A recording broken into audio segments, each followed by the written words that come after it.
प्रश्न नंबर 91 से करेंगे और प्रश्न नंबर 90 तक पिछली वीडियो में कर लिए हैं। अब करेंगे प्रश्न नंबर 91 और प्रश्न नंबर 91 पढ़ते हैं। क्या कह रहा है देखिए। 91 कह रहा है कि x की आय y से 20% अधिक है, तो y की आय x से कितने प्रतिशत कम है, अधिक है। ये हो गया x और ये हो गया y। कह रहा 20% अधिक है, और 20% की जो वैल्यू होती है वो होती है प्लस की 1 अधिक है ना, प्लस इसलिए 1/5। कौन की अधिक है, वो कह रहा है कि x की आय y से अधिक है, तो x की आय होनी चाहिए 6 और y की आय होनी चाहिए 5।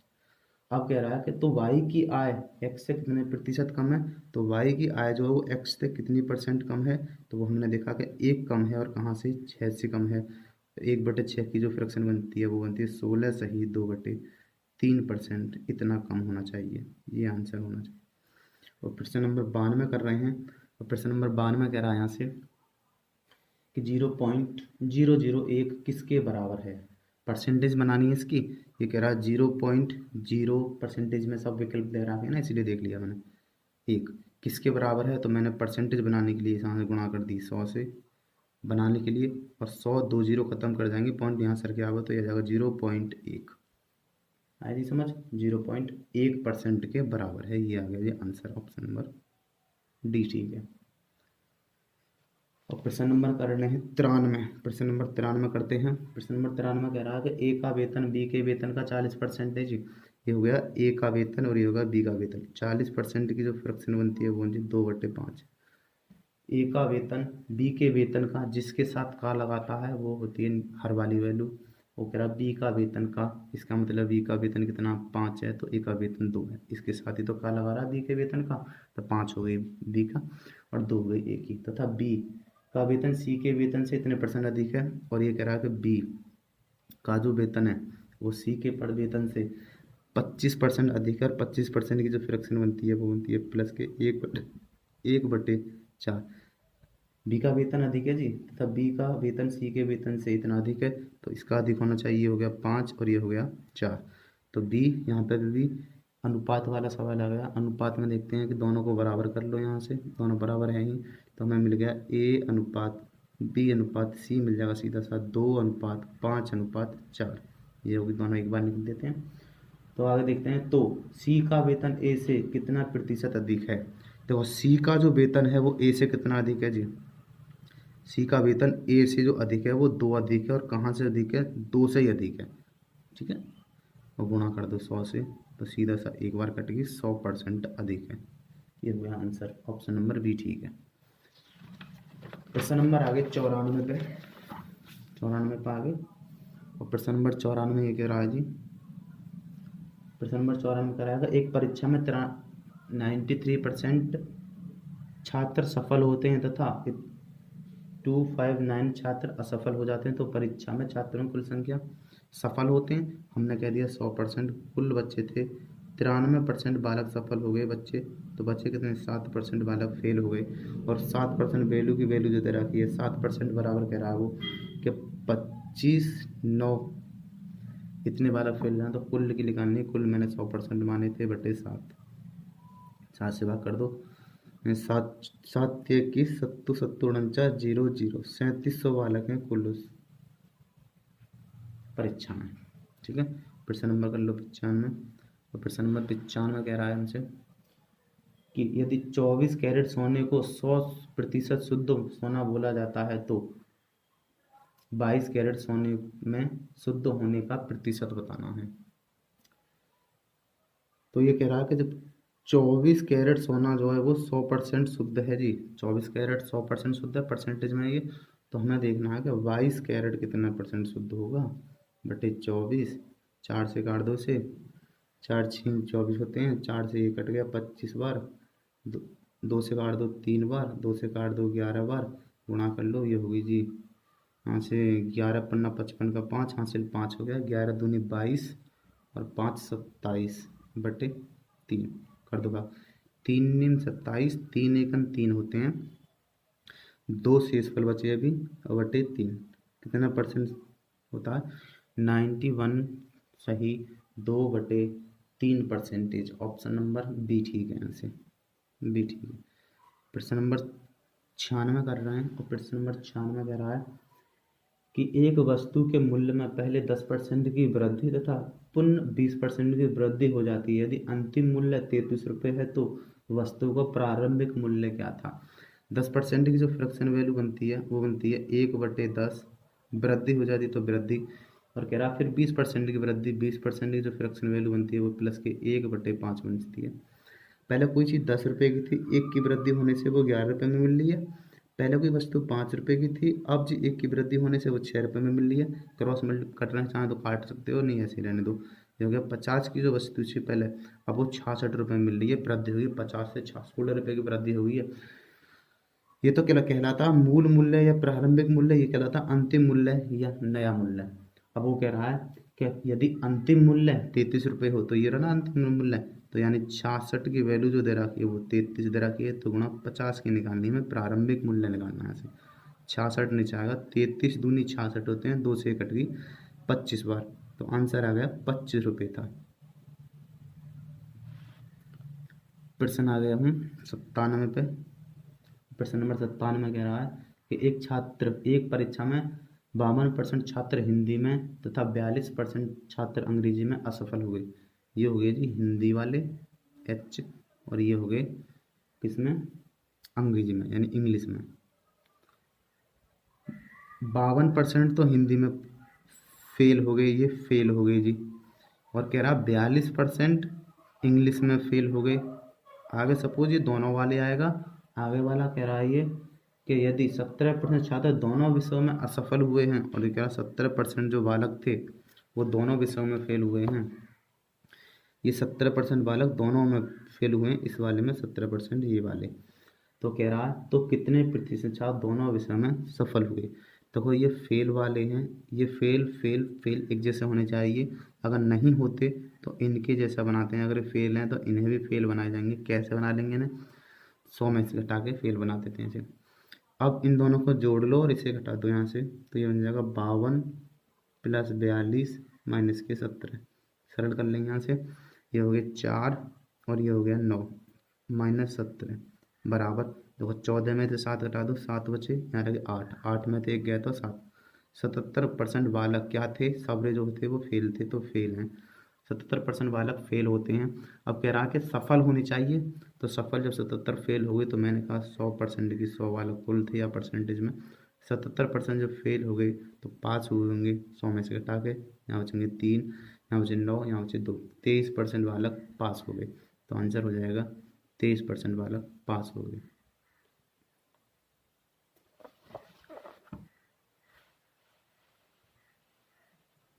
प्रश्न नंबर करेंगे 97 के बाद 98 आ गए हम, और 98 में कह रहा है जी कि एक छात्र को विज्ञान में 300 में से 32% अंक प्राप्त होते हैं।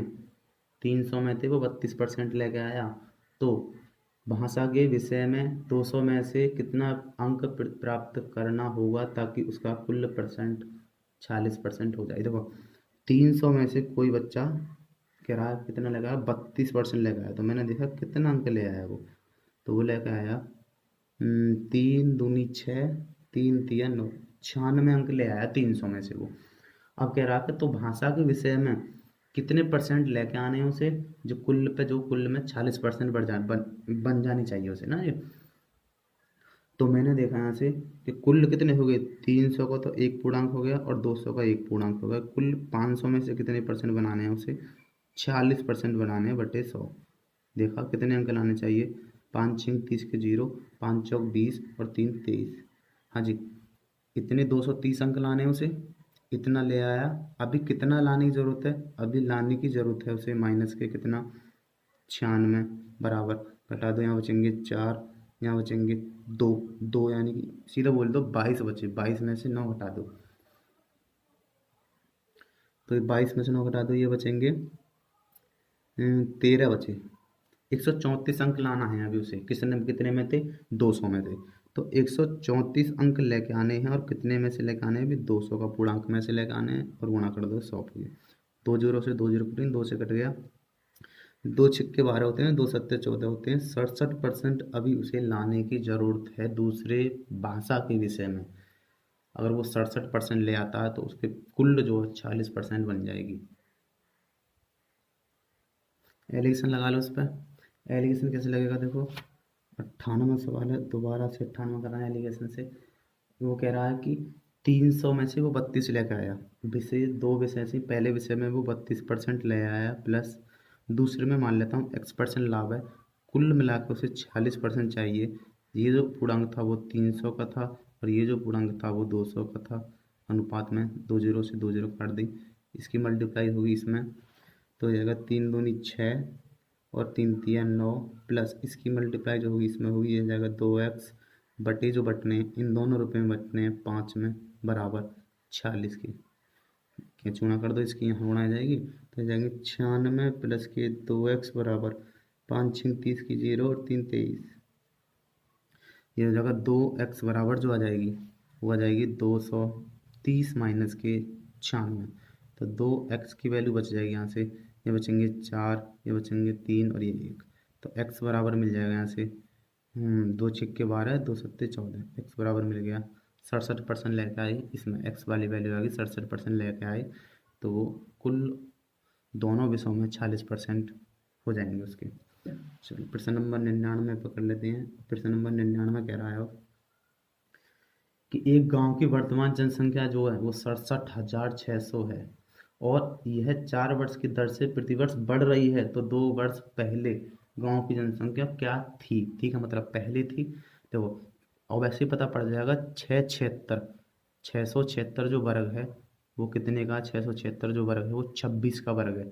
अब जो ऑप्शन में आएगा वो किसी ना किसी संख्या का वर्ग होना चाहिए, तो मैंने ए ऑप्शन देखा 625 वर्ग है। 647 ये किसी संख्या का वर्ग नहीं, 647 63 630 किसी संख्या का वर्ग नहीं है, 652 किसी संख्या का वर्ग नहीं, तो ऑप्शन नंबर ए मिल गया यहाँ से वर्ग में। अब कर लेते हैं लिखित में। 4% की दर से वृद्धि हो रही है और 4% की फ्रैक्शन बनती है 1/25। 25 की कोई चीज़ थी वो हो गया 26 में, 25 की कोई चीज़ थी वो हो गई 26 में, एक बढ़ गई ना, प्लस की हो गई ये वाली प्लस के।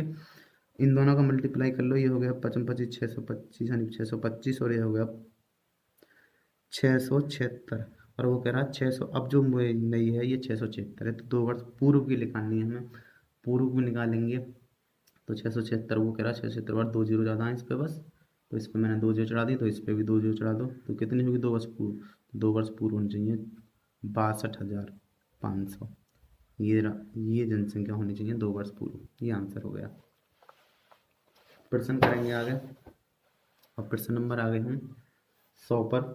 प्रश्न नंबर 100 कह रहा है यहाँ से कि राम अपने वेतन का 14% बचत करता है जबकि श्याम अपने वेतन का 22% बचत करता है। यदि दोनों को बराबर वेतन मिलता है और श्याम 1540 रुपये बचत करता है तो राम कितना बचत करता है?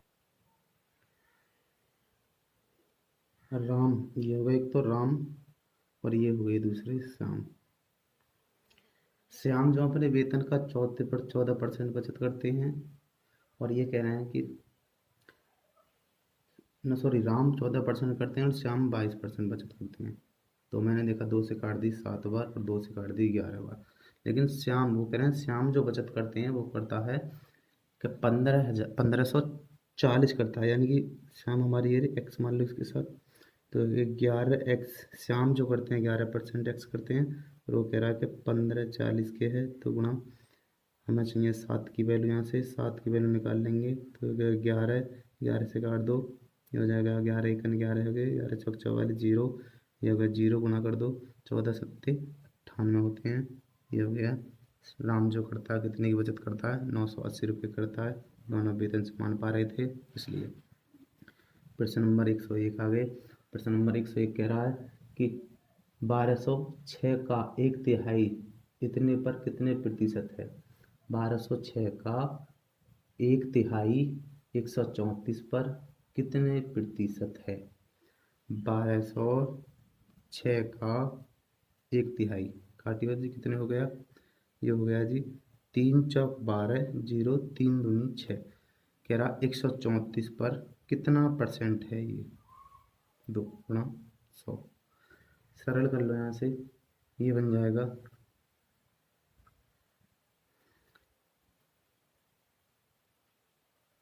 उल्टी रख देना मैंने कितने पर, यानी ये वाली संख्या इतने का इतने पर कितना परसेंट है। तो ये कट गई, देखो यहाँ से 4 तिया 12, 13 तिया 39, 3 बार कट गई। तो आंसर जो आ गया वो आ गया 300% है, ये आंसर होना। प्रश्न नंबर आ गया। अब प्रश्न नंबर कर रहे हैं 102, और 102 कह रहा है जी कि यदि ए का 120% कोमा बी के 80% के बराबर है, ए का 120% बराबर है बी के 80% के, परसेंट 100 लगाते कट जाएगी कोई वैल्यू नहीं, 4 से काट दो, 4 तिया 12, 4 दूनी 8। तो यह गया 3 ए बराबर मिल गए यहाँ से 2 बी के। तो ए का मान जो लेना है वो 2 ले रहा है, और बी का मान जो लेना है वो 3 लेना है। अब सवाल कह रहा है कि बी प्लस ए बटे बी माइनस ए का मान निकालना है। बी का मान कितना है जी 3, 3 प्लस ए का मान 2 बटे बी का मान 3 माइनस ए का मान 2, दोनों हो गए 5/1, 5/1 का मतलब है 5, ये आंसर होगा। ऑप्शन नंबर ए सही है। और प्रश्न नंबर करेंगे 103 में। प्रश्न नंबर 103 कह रहा है जी कि यदि ए का 30% बी के 40% में जोड़ा जाता है तो उत्तर बी का, देखो ये कह रहा है कि ए के 30% में 30/100 में बी के 40% को जोड़ा जाता है प्लस बी के 40% को जोड़ा जाता है, तो उत्तर बी का 80% आता है। जो उत्तर जो है वो बी का 80% आता है। सरल करते हैं, 0 से 0 कट गई, ये 0 से ये 0 कट गई, ये 0 से ये 0 कट गई, यहाँ हो गया 3a/10 प्लस के 4b/10 बराबर 8b। कट तो जाएगा, और मैंने एलसीएम लेने के लिए काट दिया है, छोड़ दिया है। एलसीएम ले लेंगे तो 10 आ जाएगा, तो ये बचेगा 3a प्लस के 4b बराबर 8b/10, 10 से 10 काट दी यहाँ पर, यहाँ से हो जाएगा यहाँ से हो जाएगा 3a बराबर 8b, पहले है ही इधर से और ये इधर को ले गए तो ये हो गया माइनस के 4b। सरल कर लो, ये हो जाएगा 3a बराबर यहाँ से बचेंगे 4b, ए का मान है 4 और बी का मान 3। अगर सवाल देख लो, कह रहा तो ए का कितना प्रतिशत बी है। देखो जा के साथ का लगाएगा वो नीचे वाली वैल्यू कहलाएगी, हर में आ जाएगी। वो कह रहा ए का मतलब ए तो नीचे लगानी है 4/3 ऊपर आ गई, और 3/4 की जो फ्रैक्शन वैल्यू बनती है वो बनती है 75%। आंसर आ गया ऑप्शन नंबर डी, ये आंसर होगा। और प्रश्न नंबर करेंगे आप 103 के बाद होगा 104 करेंगे यहाँ से। प्रश्न नंबर 104 पे आगे 104 में कह रहा है कि पहली तथा दूसरी संख्या तीसरी संख्या से क्रमशः इतने % कम है। तो हम पहली संख्या, दूसरी संख्या और ये तीसरी संख्या मान ली, तीनों संख्या। कह रहा जी तीसरी संख्या को मान लो 100, और वो कह रहा कम है पहली संख्या कितनी 20%, तो ये होनी चाहिए 80, और वो कह रहा 40 कम है दूसरी, तो ये होनी चाहिए 60। जिसके साथ का लगाएगा वो नीचे आएगी वैल्यू। तो दूसरी संख्या पहली संख्या से कितना प्रतिशत कम है। देखो ये दूसरी संख्या जो है पहली संख्या से कितना प्रतिशत कम है जी, तो ये कम तो है, वो 20 कम है, और कहाँ से कम है 80 से कम है, यहाँ से तो कम होती है। तो सरल कर लो, 20 × 20 और 20 × 80, 1/4 की फ्रैक्शन वैल्यू होती है 25% कम है, ये आंसर बनेगा। कौन सा ठीक है, 25% ठीक है, डी ऑप्शन ठीक है। 105 कर लो, 105 कर लेते हैं। और 105 कह रहा है कि यदि ए का x% बी के y% के बराबर हो तो बी का z% कितना होगा। देखो यहाँ से बढ़िया सवाल है एकदम। कह रहा है कि ए का, मैंने कहा ए का कितना कह रहा है वो x%, x/100 बराबर जो है वो कह रहा है कि बी के y% के बराबर है। 100 से 100 कट गया। x का मान जो लेना है मुझे y लेना है, और b का मान जो लेना है वो x लेना है, अपोजिट मान जो पीछे करके आ रहे हैं उसे। अब कह रहा है वो कि तो b का x% कितना होगा। देखो b का कितना मान है x, ये होगा ये वाली b का x, यहाँ से b देख लो, b का मतलब z, और z% z/100, तो ये बराबर हो गया एक्स जेड या जेड एक्स बोलेंगे इसे, जेड एक्स बटे 100। अब यहाँ इस जैसा हमें ऑप्शन पे चलना है। अगर हम ऑप्शन नंबर ए लेते हैं तो ऑप्शन नंबर ए कह रहा है कि वाई जेड बटे एक्स परसेंटेज था, है जी। परसेंटेज है तो मैंने परसेंटेज हटाने के लिए 100 से भाग कर दिया, यहाँ पे 1 बटे ये बन गया। ऑफ ए का है, ऑफ का मतलब गुणांक चिन्ह और ए का मान कितना है, वाई है। तो यहाँ सरल करेंगे तो वाई स्क्वायर बन गया, देखो नीचे तो बना नहीं कोई, तो ये ऑप्शन नहीं है, बी ऑप्शन करेंगे। और बी में कह रहा है यहाँ से कि जेड, ये कह रहा ए ऑफ ए का, ए कितना है यहाँ पे, ए का मान है हमारा, ए का मान है वाई, और कह रहा वाई का कितना, जेड एक्स बटे वाई, परसेंटेज को हटाएंगे 100 से भाग, ठीक है जी। सरल कर लो, वाई से वाई कट गया, ये बचेगा जेड एक्स बटे 100। और देखो ऊपर भी जेड एक्स बटे 100 ही था और जेड एक्स बटे 100 ही आ गया, तो ऑप्शन नंबर बी ठीक हो गया, ये आंसर हो जाएगा। नीचे दोनों एक जैसी वैल्यू मिल गई ना, ऑप्शन नंबर बी ठीक हो गया। क्वेश्चन नंबर 6 करेंगे, प्रश्न नंबर 106। चीनी के मूल्य में 20% की वृद्धि हो जाती है तो चीनी की खपत में कितना प्रतिशत कम करना होगा ताकि चीनी पर खर्च अपरिवर्तित रूप से बढ़े नहीं, तना को तना रहे। 20% की वृद्धि हो जाने से प्लस का मतलब है 1/20 प्लस की फ्रैक्शन बना ली मैंने, प्लस हो गया 1/5। 5 की चीज़ थी वो, अब हो गई 6 में। वगैरह कितने की कमी करनी होगी कि वृद्धि ना हो, तो मैंने देखा 1 की कमी करनी होगी 6 से, और कहाँ से 6 से, 1/6 की फ्रैक्शन 16 सही 2/3 परसेंटेज, ये आंसर होगा, ठीक है जी। और प्रश्न नंबर आएगा 107 पर, और प्रश्न नंबर 107 कह रहा है कि एक वस्तु का मूल्य 6 रुपये प्रति किलोग्राम से बढ़कर 7.7 यानी 7.50 रुपये प्रति किलोग्राम हो जाता है तो उस वस्तु की खपत में कितने प्रतिशत की कटौती की जाएगी, उस पर होने वाला खर्च पूर्ववत रहे। जैसा 6 रुपये की थी कोई चीज़, अब हो गया 7.50 की, ठीक है। 6 रुपये की पहले कोई चीज़ मिलती थी, अब मिलती है वो 7.5 रुपये में, 7.50 में। अब वो कह रहा है कि उसका खर्च कितना कम करना होगा जिससे कि 7.5 नहीं 6 रुपये में ही पड़े वो चीज़। तो मैंने देखा तो यहाँ से रुपये में कम करने पड़ रहा है, यहाँ से 1.50 रुपये कम करने पड़ेंगे, और कहाँ से करने पड़ेंगे, 7.50 से गुणा 100 से कर दो, पॉइंट से पॉइंट हट गया, 0 से 0 कट गई, एक 15 होते हैं ना, 15×3 = 75, 15×5 = 75, सॉरी 15×5 = 75 होते हैं, 5 से काट दो इसे, 5×2 = 10, 20% आंसर आ गया। 20% की कमी करनी होगी जिससे कि उस पर खर्च ना बढ़े, ऑप्शन नंबर बी ठीक है, ये आंसर होगा। और प्रश्न नंबर आ गए हम 108 पर। प्रश्न नंबर 108 ये कह रहा है कि एक वस्तु का मूल्य 60% बढ़ जाता है तो एक ग्राहक को खपत में कितने प्रतिशत की कटौती करनी होगी ताकि खर्च ना बढ़े। 60% बढ़ जाता है और 60% की फ्रैक्शन वैल्यू जो बनती है वो बनती है 3/5। देखो 5 का था, 5 की थी कोई चीज़, अब वो बढ़ जाती है 8 की होगी, वो करना कितने की कमी करनी है, तो हमें करनी है 3 की, और कहाँ से करनी है, 8 से। और 3/8 की फ्रैक्शन जो बनती है वो बनती है 37 सही 1/2%, या पॉइंटन में दे रखा है तो वो होगा 37.5% की कमी करनी होगी, ये आंसर हो जाएगा। प्रश्न नंबर आ गया हम 108 के बाद 109 पर। प्रश्न नंबर 109 कह रहा है, 109 पर आ गए। प्रश्न नंबर 109 कह रहा है कि चीनी के मूल्य में 10% की कमी होने के कारण एक व्यक्ति 270 रुपये में 1 किलोग्राम चीनी अधिक खरीद सकता है तो प्रति किलोग्राम चीनी का आरंभिक मूल्य कितना था। 10% की कमी हो जाती है, इसका मतलब -1/10 फ्रैक्शन बना दी मैंने माइनस के। 10 की चीज़ थी, अब वो 9 में मिल रही है, पलट दो वैल्यूओं को, ये हो गया 10।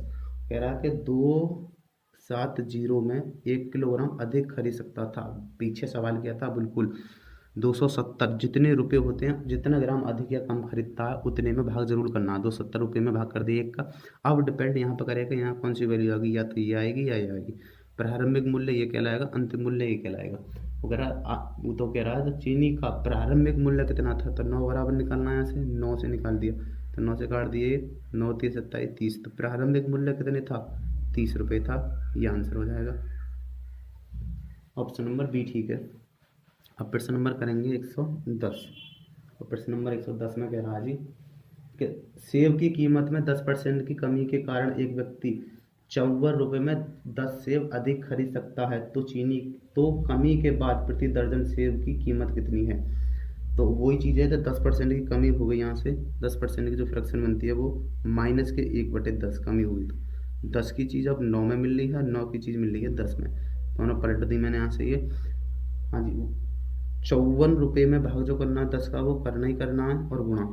अब देख लो कह रहा है तो कमी के बाद, कमी के बाद तो ये होगा ना नया मूल्य, दर्जन की सेब की कीमत कितनी, तो 10 का हम भाग करेंगे, प्रति दर्जन का पूछ रहा है वो, और प्रति दर्जन का मतलब है कितना, 12।